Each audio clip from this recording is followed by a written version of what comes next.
Happening now, an update on a Jamestown felon and when he'll be sent back to New York State. And we have a look at a new welcome sign for the city of Jamestown. Plus, we hear from the National Comedy Center and why they're letting children and teens in for free this summer. Live and on demand, this is WNY News Now. Thank you for joining us for WNY News Now. I'm Bronson Rasmussen. Those stories and more are coming up, but first, a Jamestown felon suspected of murder was expected to be transferred back to the region for prosecution this past week. However, officials say that process has been delayed. Chautauqua County District Attorney Jason Schmidt updated the community by saying that Burham's return date is no longer clear, and it could be up to 2 weeks before the felon is back in New York. DA Schmidt tells us that he has been in close contact with the Pennsylvania and federal prosecutors. He tells us that he wants to be as transparent as possible given the size and severity of this case. Well, since May 11th, Jamestown police have been searching for Burham following the homicide of Kayla Hodgkin, which he was wanted for questioning, alongside warrants for a car fire and rape charges. Burham is also accused of kidnapping an elderly couple out of Warren County, PA, at gunpoint, making them drive him to South Carolina, where he was eventually taken into custody on May 24th. We understood that on the federal charges, he was brought before a local magistrate in South Carolina to determine whether he's going to contest his extradition on the federal charges.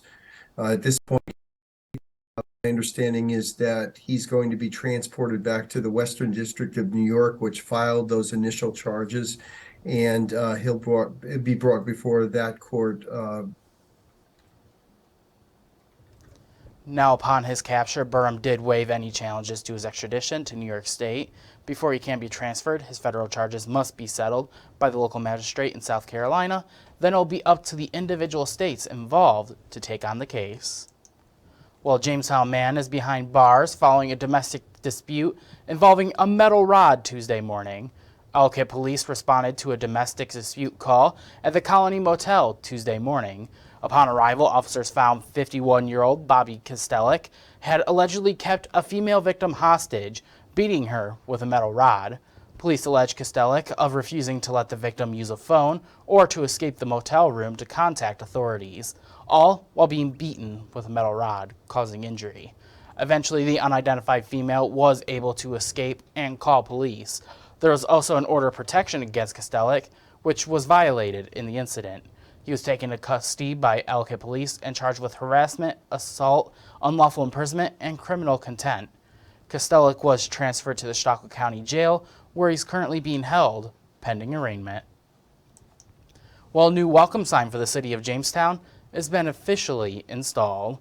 A project 25 years in the making by the Jamestown Rotary Club has finally come to fruition. The sign features a sloping base representing the Chautauqua River and the rolling hills of the area. The top panels allude to the city skyline with LED lighting at night. The design focuses on aspects of the Pearl City, using slopes to represent the river and materials like old railroad ties, wood from the previous Grand Cathedral oaks, and the famous Jamestown bricks. Now, the sign was funded by the Rotary Club, which raised $25,000 towards the project, with another over $60,000 coming in through donations. Well, with springtime comes an abundance of wildlife newborns. As a result, the Department of Environmental Conservation, or DEC, has issued a public service announcement saying, if you care, leave them there. It is illegal to keep wildlife as pets. They aren't well suited for capacity and may carry transferable diseases. Though people who try to rescue wildlife young have good intentions, their actions often have the opposite effect. Many of the rescued animals die soon after. The young that do survive tend to learn abnormal behaviors at the hands of inexperienced people. These animals can form the attachment to humans, which result in being attacked by domestic animals, hit by cars, and becoming nuisances that get into storage containers and trash cans. Now, upon release, these animals can even become unwelcome amongst their own native species. The DEC says it is important that people know what behavior is natural and what to do if it isn't. In the event that a young wild animal is clearly in need, They say the only correct thing to do is to call the nearest DEC Regional Wildlife Office. Now, to better understand the natural behaviors of several common wildlife newborns in the area, visit the DEC article Care of Young Wildlife for more information. While switching gears a little bit, we'll get a check of our first weather forecast, Chief Forecaster Andrew Stevenson. And speaking of nice spring air, it's a little summery right now, isn't it? Yeah, it's been feeling like summer recently, and it's going to continue to feel like summer. Well, if your allergies have been acting up lately, we got some good news for you. The pollen count, courtesy of Dr. Fred Lewis from the Olean Medical Group. Pollen count, all the categories are low, from the grasses, the trees, the ragweed, and mold. We're all in the low category, so hopefully that eases anyone that has any allergy problems out there. The almanac for today, we made it to a high of 81 degrees yesterday in the city of Jamestown. Our low for the day yesterday was 60 degrees. Our records for today, record high 91 set back in 2006 to record low 32 set back in 2001. So here is your first defense weather forecast through the rest of the afternoon out there. Another beautiful day out there. Partly to mostly sunny skies across the region, maybe a few afternoon cumulus clouds coming in the sky. Otherwise, highs today will range from the upper 70s close to the Lake Erie shoreline to the mid 80s well inland, with a south to northeast wind around 5 miles per hour. I'll have a look at that full forecast coming up in just a few minutes. All right, Andrew, we'll see you then. As WNY News Now continues, we hear from our New York State Capitol correspondent on social media accountability. And later, we look at PA lawmakers who are trying to prohibit safe injection sites. Stay with us, as WNY News Now will be right back.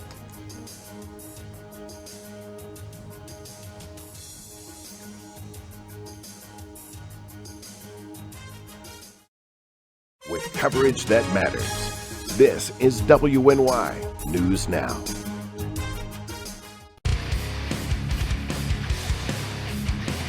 On this episode of Lead and Lures, pro staffer and lethal lady Caitlin Armstrong takes out her big Ohio buck.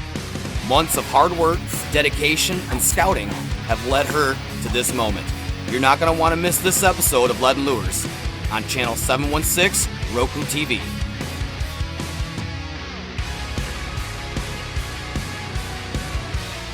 And if you want to see more of Caitlin Armstrong, follow her on YouTube, TikTok, and Instagram. Caitlin Armstrong has been quite the experience. EagleZip.com is your local one-stop shop for all of your home and business computer needs. Located on Fluvan Avenue Extension, just outside of Jamestown, EagleZip.com sells and services all brands of desktops and laptops, as well as servers and network equipment for your business. All new computer sales include transferring your data from your old computer, plus a 2-year warranty. Call EagleZip.com today. Stop by EagleZip.com today and let us make computers easy for you. 3-on-3 basketball returns to Jamestown, New York this summer. Collaborative Children's Solutions and partners are hosting a Gus Macker tournament August 19th and 20th in Brooklyn Square. The streets will be packed with a festival atmosphere, bringing the youngest of our Macker mites up to the adult players who compete for the top prize in their divisions. Register online at Macker.com before July 31st. The Jamestown Macker will also include some specialty competitions, making it one of the best community events of the year. You're watching WNY News Now, where coverage comes first. Some New York State lawmakers are pushing for a bill that would require disclosure of certain social media terms of services. Now, our New York State Capitol correspondent Lise Klein talks to lawmakers about how this bill could improve accountability around online harassment. We can't trust these companies to control hatred on their own, certainly not while they are actively profiting off of it.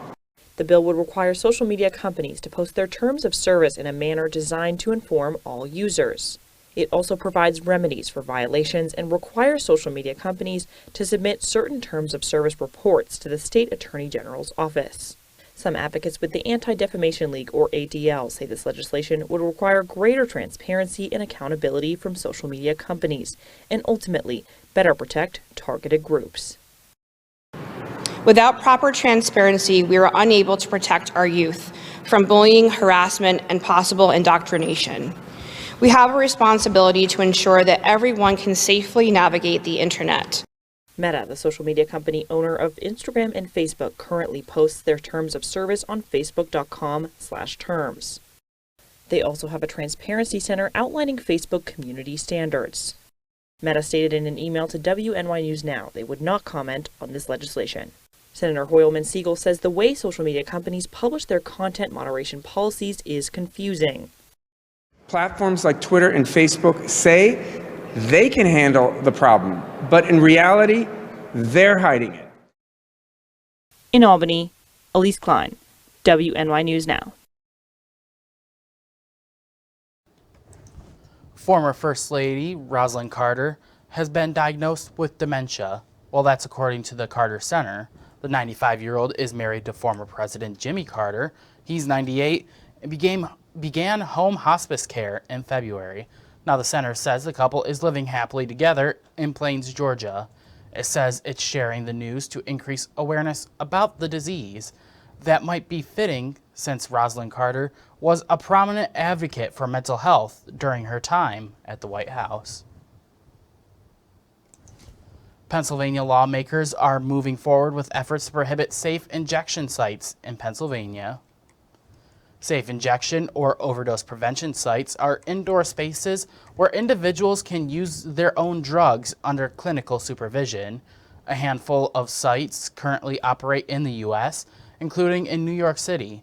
Now, Senate Bill 165 passed the state Senate earlier this month with bipartisan support. The bill would prohibit the sites from operating anywhere in Pennsylvania.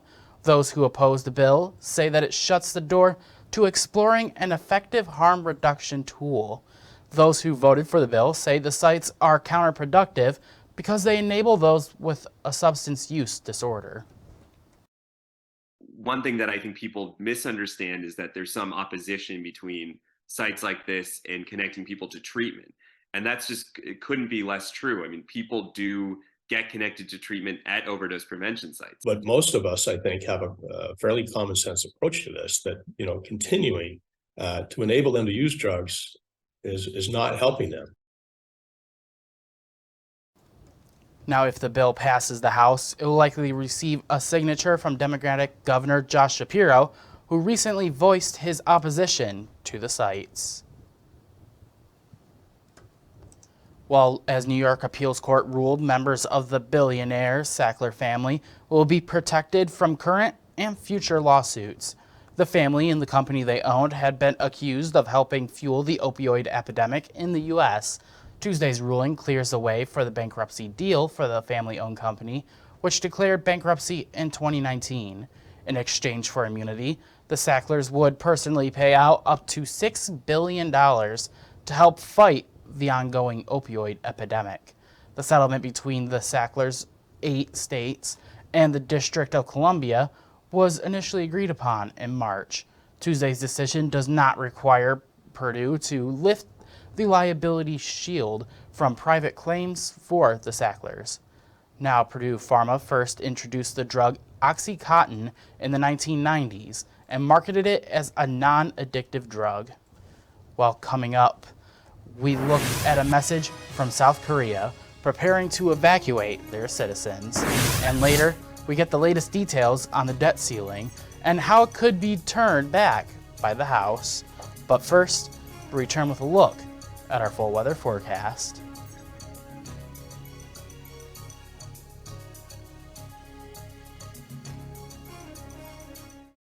You're watching WNY News Now, where coverage comes first. Slow down. Slow down and move over. Move over. When you see signs, Lights. Vests. please give us some room. Slow down. Slow down and move over. When you need help, It's our job To help you. to save you. despite the danger. This danger is real. Do your part. Please Slow down. Slow down. And move over. move over. 3-on-3 basketball returns to Jamestown, New York this summer. Collaborative Children's Solutions and partners are hosting a Gus Macker tournament August 19th and 20th in Brooklyn Square. The streets will be packed with a festival atmosphere, bringing the youngest of our Macker-mites up to the adult players who compete for the top prize in their divisions. Register online at Macker.com before July 31st. The Jamestown Macker will also include some specialty competitions, making it one of the best community events of the year. Have you ever wanted to live out your dreams?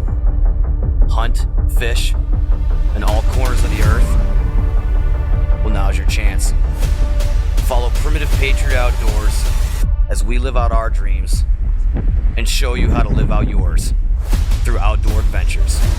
From Western New York to Africa to all corners of the earth, follow us on this adventure. It's an experience you've never seen before. Lead and Lures, Roku TV, channel 716. There's an old saying, there's no news in the newsroom.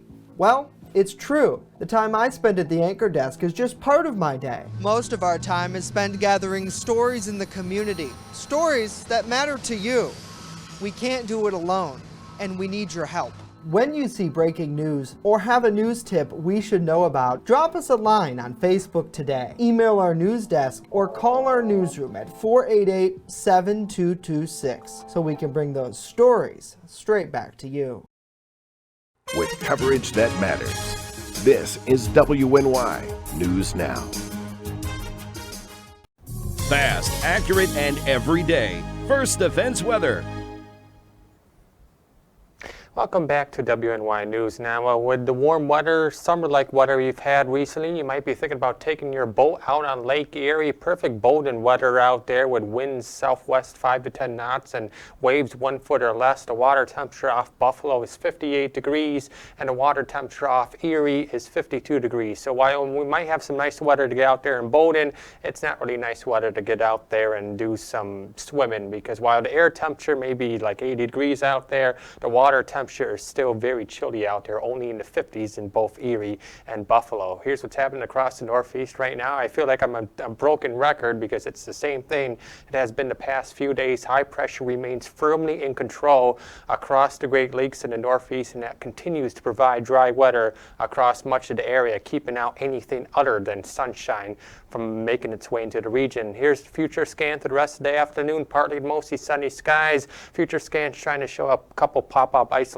showers. That's not going to happen. Might see a few cumulus clouds this afternoon, but that's all we're going to see. Mainly clear skies takes us through the night tonight once again, and then we'll do the same thing all over again tomorrow. Partly mostly sunny skies through the day tomorrow, with temperatures a little bit warmer tomorrow than we are today. Temperatures tomorrow will peak for the week.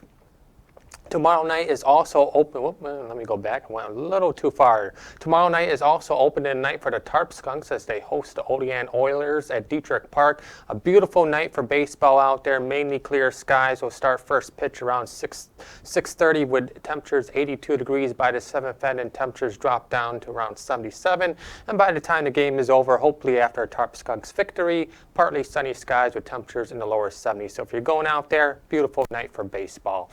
And now the extended forecast powered by Ultimate Satellite Solutions. Yeah, summer-like weather today, tomorrow, Friday. Temperatures in the low to mid 80s. Again, we should peak in the mid to upper 80s tomorrow. And then a weak cold front's going to move through the region on Friday into Saturday. That might touch off an isolated shower, but it's only an isolated chance, around 10%. Most areas will see nothing. We'll continue with the dry weather through much of the weekend and pretty much continues through next week. Early indications are this pattern might begin to break by the middle of next week, with temperatures trending cooler, and hopefully we get some much needed rain in here because we do need the rain. I see that little raindrop you have over there for next Tuesday. Well, now for some headlines from around the nation. More than 1,000 colleges in the United States allow students to apply for admission through the Common App. And soon, those colleges will be able to hide information about a student's race and ethnicity.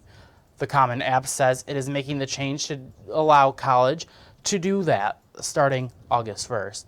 Now, this decision could diminish the number of Black and Hispanic students in higher education.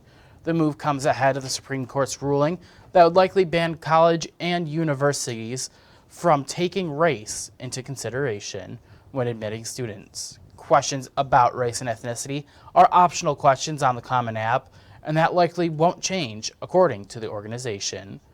Now, the Common App is also letting schools hide information about an applicant's test scores, birthday, gender, and their social security number. While Seoul tells residents to prepare to evacuate after reported missile launch from North Korea. Now they sent out an alert to residents warning them to prepare for evacuation after North Korea reportedly launched a missile on Wednesday morning. Now the alert read, a warning issued in the Seoul area at 6:32 a.m. today. Citizens, please prepare to evacuate and allow children and the elderly to evacuate first. Now also recently, North Korea, they did launch a satellite that was meant to have spyware that ended up crashing into the ocean.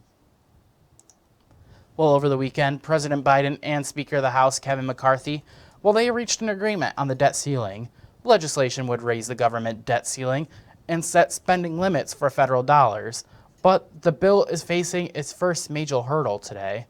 Even though there's a deal between Biden and McCarthy, it's not considered a done deal yet. The bill is now getting debated on in the House Rules Committee.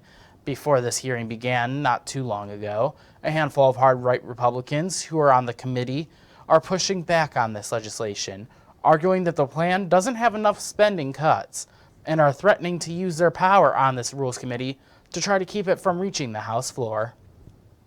Right now, the Republicans outnumber the Democrats on this committee 9-4.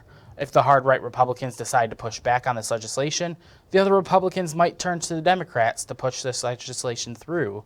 Some political analysts say that if a speaker needs to turn to the Democrats to get this legislation through, he could look weak and make him vulnerable if there is an effort to take him off of the speaker role.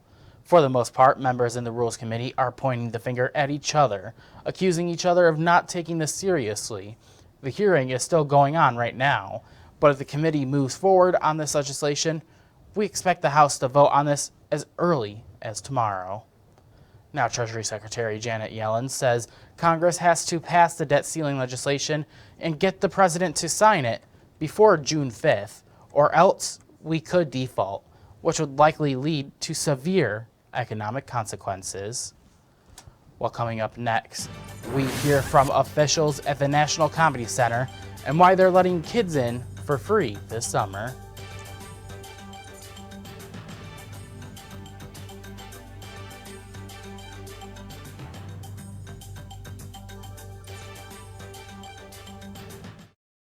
You're watching WNY News Now, where coverage comes first. 3-on-3 basketball returns to Jamestown, New York this summer. Collaborative Children's Solutions and partners are hosting a Gus Macker tournament August 19th and 20th in Brooklyn Square. The streets will be packed with a festival atmosphere, bringing the youngest of our Macker mites up to the adult players who compete for the top prize in their divisions. Register online at Macker.com before July 31st. The Jamestown Macker will also include some specialty competitions, making it one of the best community events of the year. Right here, baby. Look. Uma. No. Something more than a birthday is happening here. Once you can see it, you can help. The sooner you recognize the signs of autism, the sooner you can make a lifetime of difference for your child. Start by answering a few simple questions at screenforautism.org. WNY News Now is covering stories that matter to you. The issue for the agriculture community and some GOP lawmakers is the new financial burden. The DA telling me he's received 30,000 files alone from New York State. PDF files, Excel sheets, and video evidence. Once those 4 graduate from the academy, it will leave the city of Jamestown with 60 firefighters. WNY News Now, where coverage comes first. Have you ever wanted to live out your dreams? Hunt, fish, in all corners of the earth? Well, now's your chance. Follow Primitive Patriot Outdoors as we live out our dreams and show you how to live out yours. through outdoor adventures. From Western New York to Africa to all corners of the earth, follow us on this adventure. It's an experience you've never seen before. Lead and Lures, Roku TV, channel 716. I know what you're thinking. I need a job. I need a new career. Well, I've been there. I've been there. I've been there. I wasn't happy with what I was doing. After high school, I didn't have a plan. I just wanted to start working. I got laid off twice, but you gotta keep going. You just need the right skills. Find an apprenticeship. I found a 2-year IT program. I found a medical course online. I'm now a consultant in the tech space. You have more options than you think. You can do this. You will find something. You will find something new.